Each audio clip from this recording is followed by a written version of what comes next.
بسم الله الحمد لله والصلاة والسلام على رسول الله صلى الله عليه وسلم. السلام عليكم ورحمة الله وبركاته. 40 النووي شرح شيخ صالح الفوزان شرح درجوت المنحة الربانية في شرح 40 النووي ملن ما نعلم لمن متنون بفيديو على اسكمتم بياسبكم إن شاء الله.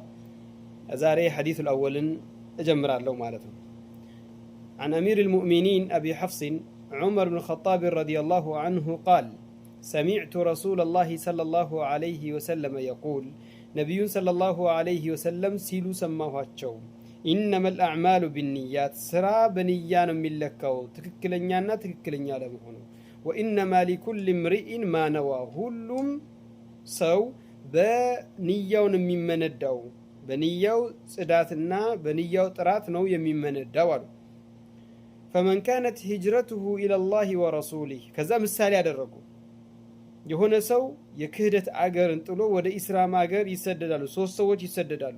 እነዛ ሰዎች ከክህደት አገር ወደ ኢስላም አገር ሲሰደዱ የተሰደዱበት ዓላማቸው ውስጥ ነው፣ ግን ዛሂሩን የክህደትን አገር ጥለው ወደ ኢስላም አገር ነው የተሰደዱት።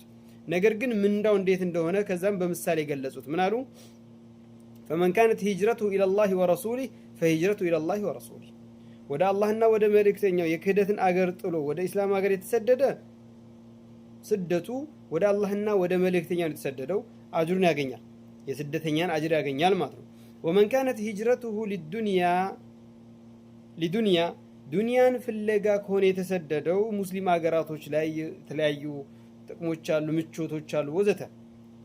ያንን ፈልጎ ከሆነ يصيبها ያገኛታል።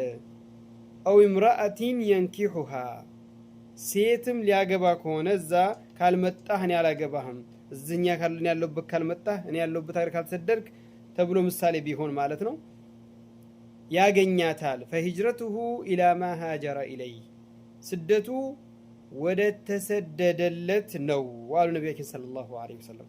ከዛ ሐዲስ ጥሬ ቃል ወይም ደግሞ መልእክት የምንወስደው በዋነኛ ደረጃ ማንኛውንም